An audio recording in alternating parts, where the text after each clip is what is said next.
Stenography class परिवार को मेरा नमस्ते।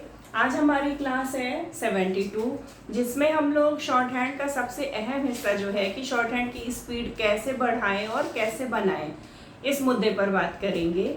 और अगर आपको अच्छा लगेगा वीडियो तो लाइक कर दीजिएगा और शेयर ज़रूर करिएगा, ताकि जितना लोग वीडियो देखते हैं हमारा, उन सभी की स्पीड में इजाफा हो सके।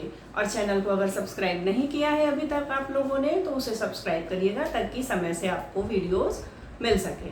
तो शुरू करते हैं कि वीडियो का शुरुआत करते हैं कि हमारी स्पीड जो है वो शॉर्ट हैंड की कैसे बढ़े। तो क्या है कि आप सब लोग प्रैक्टिस करते हैं, सब लोग शॉर्ट हैंड सीखते हैं। कई लोग आप में से ऐसे हैं जो मेरे जितने वीडियोस पड़े हुए हैं, लगभग सभी वीडियोस तो देख लिए हैं, कहते हैं कि हाँ मुझे रूल आ गया। लेकिन अगर मैं स्पीड की बात करूं तो स्पीड उनकी अभी भी नहीं आई हुई है कि वो किसी कंपटीशन को पास कर सकें। तो उसके लिए सबसे पहले क्या चीज़ ज़रूरी होती है? अभ्यास। अभ्यास मतलब प्रैक्टिस। सबसे पहले क्या करना है, जितने भी आपके स्वर और व्यंजन हैं, क्या चीज़ है? व्यंजन और आपके स्वर। ये व्यंजन और स्वर आपको बहुत अच्छे से आने चाहिए। आपको लग रहा होगा बहुत बेसिक चीज़ है ये, मैम क्या बता रही है, ये तो हम सभी को आता है। लेकिन ज़रा एक चीज़ पर ध्यान दीजिएगा कि क्या जैसे ही आपको कोई शब्द में कोई भी अक्षर या कोई भी स्वर बोला जाता है, तो क्या आप तुरंत उसे समझ के लिख लेते हैं कि किस स्थान का है, किस चिन्ह से बनेगा? अगर लिख लेते हैं तो अच्छी बात है, ये चीज़ आपकी तैयार है। अगर नहीं आता है तो ये चीज़ सबसे बड़ी कमी है जो स्पीड को आपकी आगे बढ़ने नहीं दे रही है। तो सबसे पहले क्या करना है कि जितने स्वर और व्यंजन है वो आपको इतना अच्छे तरह से आने चाहिए कि जैसे ही आप उस शब्द को, उस अक्षर को, उस स्वर को सुनो, तुरंत आपके दिमाग में वो आउटलाइन आनी चाहिए। जैसे आपका है व्यंजन का, तो अगर आप सुनो का, तो आपके दिमाग में ये ना आकर ये लाइन आनी चाहिए, ये हॉरिजॉन्टल लेटर जो है ये आपके दिमाग में आना चाहिए। जिस दिन ये आने लगेगा आप तुरंत बनाना सीख जाएंगे। और जो स्पीड बढ़ाने का सबसे बेसिक है, सबसे निचली नींव है, वो आप सीख जाएंगे, है ना। तो क्या हुआ कि व्यंजन और स्वर आपको अच्छे से कंठस्थ होने चाहिए। दूसरी चीज आती है इसके बाद शब्द चिन्ह। शब्द चिन्ह, जो शब्द चिन्ह आपको बताए गए हैं कि जो शब्द बार बार यूज होते हैं उनके लिए एक चिन्ह दे दिया गया है। वो क्या होता है? शब्द चिन्ह की उसमें वीडियो में पढ़िएगा। तो जितने भी शब्द चिन्ह है वो आपको बहुत अच्छे से याद होने चाहिए। जैसा मैंने बोला व्यंजन और स्वर के लिए ना, उसी तरह से आपको सारे शब्द चिन्ह याद होने चाहिए। जैसे ही शब्द सुनो तुरंत लिखो, ये ना सोचना पड़े कि लाइन के ऊपर था, लाइन पर था या लाइन को काट कर था। ये अगर सोच रहे हैं आप, इसका मतलब आपको शब्द चिन्ह अच्छे से याद नहीं है। अगर नहीं है तो प्रैक्टिस में लग जाइए। कैसे करनी है प्रैक्टिस? कॉपी को लीजिए, एक आपको लिखना है शब्द चिन्ह। जैसे मान लीजिए एक का ही शब्द चिन्ह आपने लिखा एक। अब इस एक की प्रैक्टिस आपको कितनी बार करनी है? जब तक आपको याद ना हो जाए। वैसे एक और दो का शब्द चिन्ह सबको याद हो जाता है सुनते ही, जिस दिन पहले दिन आप पढ़ते हैं उसी दिन याद हो जाता है। लेकिन मैं सारे शब्द चिन्ह की बात कर रही हूँ। जब तक आपके सारे शब्द चिन्ह याद नहीं है कि आपने इधर सुना और इधर आउटलाइन बना दी, तब तक आपका शब्द चिन्ह याद नहीं है। अब कुछ लोग आप में से बोलेंगे कि कोई कोई शब्द चिन्ह तो हमें आता है, लेकिन सारे शब्द चिन्ह नहीं आते। तो सारे शब्द चिन्ह ना आने का मतलब क्या है कि वो शब्द चिन्ह तो आपको याद है, जो आसान है, आपके दिमाग में बैठ गए हैं। लेकिन जो नहीं याद है उन्हें अलग नोट करिए, उनकी प्रैक्टिस करिए। कितना? 2 लाइन, 10 लाइन, आधा पेज, 1 पेज, 2 पेज, जितना तक आप कर सकते हैं, जब तक याद ना हो जाए प्रैक्टिस करिए। फिर देखिएगा जितने शब्द चिन्ह है वो बहुत फटाफट से बनेंगे। बिल्कुल आपको सोचना नहीं पड़ेगा कि ये तो मैंने सोचा, है ना। फिर आगे आते हैं आपके संक्षिप्ताक्षर। संक्षिप्ताक्षर अभी आप लोगों ने नहीं पढ़े हैं, आगे पढ़ाए जाएंगे, वो भी करने हैं। दूसरी चीज क्या है? संक्षिप्ताक्षर का क्या मतलब है कि जो आपका शब्द है वो कैसे बनेगा, उसकी आउटलाइन आपको आनी चाहिए, है ना। जैसे आपको छोटा सा एग्जांपल देते हैं, नगर। नगर की आउटलाइन अगर आपको याद है तो आप जल्दी से नगर बना लेंगे। अदरवाइज आप क्या करोगे? ना बनाओगे, गा बनाओगे, रा बनाओगे, कितना टाइम लगा, है ना। तो ये क्या है, ये इस शब्द का चिन्ह बना दिया गया है। चिन्ह मतलब इस शब्द को हमने याद कर लिया कि जब भी नगर आएगा हम ऐसे ही नगर बनाएंगे, ठीक है। तो ये इस तरह से शब्दों की प्रैक्टिस हो जाती है। तो ये हो गया, आपको व्यंजन याद करने हैं, स्वर याद करने हैं, शब्द चिन्ह याद करने हैं, संक्षिप्ताक्षर याद करने हैं। इसी तरह से आता है वाक्यांश। वाक्यांश भी आपको आगे पढ़ाया जाएगा। ये सब आगे के हैं चैप्टर्स, आपको मिलेंगे पढ़ने को। उसके बाद स्पीड, ये सब चीज़ क्या है ना, संक्षिप्ताक्षर, वाक्यांश, ये सारी आगे बढ़े हुए बच्चों के लिए होते हैं, उनकी और तेज स्पीड बनाने के लिए। लेकिन जितना अभी तक आप लोगों ने पढ़ा है, इतने में भी 80-100 की स्पीड आपकी आराम से बन सकती है ना। प्रैक्टिस पे बेस्ड है।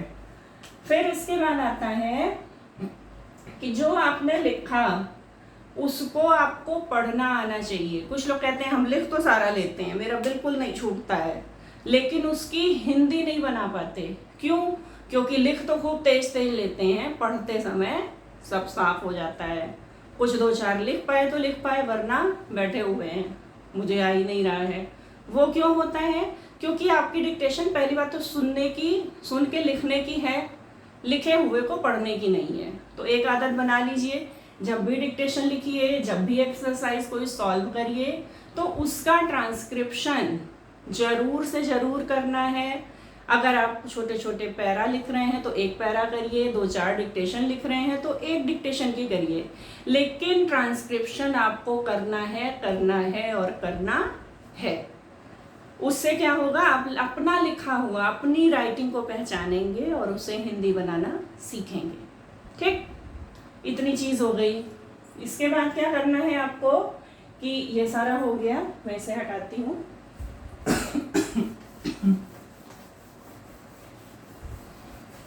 फिर आता है कि सुन के हम मतलब सॉल्व कर लेते हैं, लिख लेते हैं, लेकिन क्या होता है, जल्दी जल्दी में छूट जाता है। उस छूट जाने का क्या उपाय है? चलिए, एकदम से एक दिन में तो नहीं आ जाएगा, धीरे धीरे प्रैक्टिस होगी तो आएगा। तो जो छूट जाता है, जैसे आपने मान लीजिए कोई डिक्टेशन लिखी, उसमें क्या है, कोई 10, 12, 15 शब्द ऐसे हैं जो नए आ गए, है ना, आपने पहले कभी नहीं लिखे, या तो वो आपने प्रैक्टिस में नहीं है कि इसको कैसे आउटलाइन बनाएं, आंकड़ा बनाएं कि ना बनाएं, वृत्त बनाएं कि ना बनाएं, है ना। तो उनको आपको क्या करना है, डिक्टेशन लिखी, जो छूट गए या जो गलत हो गए उनको एक कॉपी पर अलग नोट कर लीजिए। नोट करने के बाद क्या करना है, उनकी आउटलाइन खुद से बनाइए, है ना, खुद से। क्योंकि जब तक बनाना नहीं सीखेंगे, कोशिश नहीं करेंगे, तब तक आपकी शॉर्ट हैंड आउटलाइन बनाने की आदत नहीं बनेगी। नहीं बना पा रहे हैं या आपको लगता है गलत है, तो मैं हूँ, मुझे बताइए कमेंट करके कि ये शब्द की आउटलाइन कैसे बनेगी। मैं आपको बताऊँगी। कैसे बताऊँगी वो आपको मालूम है, सवाल जवाब का हमारा वीडियो बनेगा, उसमें बता दूँगी। बोर्ड पे सीधे आपके सामने बनेगा वो शब्द, जितना तरह से बन सकता होगा मैं बता दूँगी, ठीक है। तो उसको बनाइए, और बना के कॉपी बंद करके नहीं रखना है कि बना दिया मैंने, देख लिया कैसे बनता है ना, बिल्कुल नहीं। आपको उसको बनाने के बाद जैसे शब्द चिन्ह की प्रैक्टिस की है, उसी तरह से कठिन शब्दों की प्रैक्टिस करनी है। कैसे करनी है, यहाँ पर आपने लिखा हिंदी में वो शब्द, ठीक, उस शब्द को क्या करना है, बार बार प्रैक्टिस करनी है। 1 लाइन, 2 लाइन, 3 लाइन, आधा पेज, है ना। और प्रैक्टिस के बाद जो भी डिक्टेशन आपने लिखी थी, जिसके ये शब्द निकाल के नोट किए थे, फिर से उसी डिक्टेशन को दोबारा से लिखना है, ठीक है। तब आप फर्क देखेंगे अपनी स्पीड में कि ये शब्द आने के बाद ये जो हमारी डिक्टेशन थी वो अब पहले से बेहतर हो गई है, क्योंकि ये सारे शब्द आपके बन जाएंगे, छूटेंगे नहीं, ना ही गलत बनेंगे, ठीक। और दूसरी चीज़ का ध्यान रखना है कि जितनी भी डिक्टेशन लिखिएगा, ट्रांसक्रिप्शन ज़रूर करना है। नहीं कर पा रहे हैं तो पढ़ना तो कम से कम ज़रूर है ना। तो पढ़िएगा, ट्रांसक्राइब करिएगा, और जो भी शब्द कठिन लगें बनाने की कोशिश ज़रूर करिए, क्योंकि आप जब तक खुद का दिमाग नहीं चलाएंगे, खुद से नए शब्दों को बनाना नहीं सीखेंगे, तब तक दिमाग चलेगा नहीं, और जब तक चलेगा नहीं आपकी स्पीड बढ़ेगी नहीं, है ना।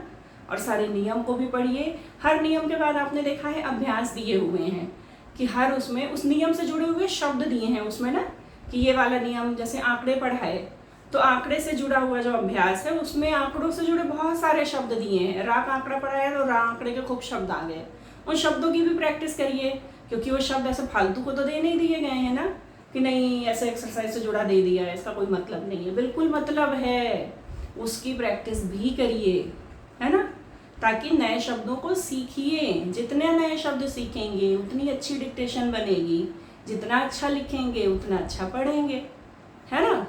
तो पढ़िए अच्छे से, बहुत बढ़िया से पढ़िए, डिक्टेशन करते रहिए, है ना। आज के वीडियो में इतना।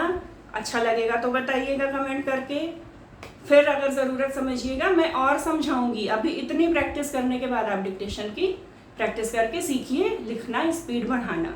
फिर ज़रूरत होगी मैं और आपको टिप्स दूंगी कि और स्पीड कैसे बढ़ाई जा सकती है, फिर बढ़ेगी स्पीड, है ना।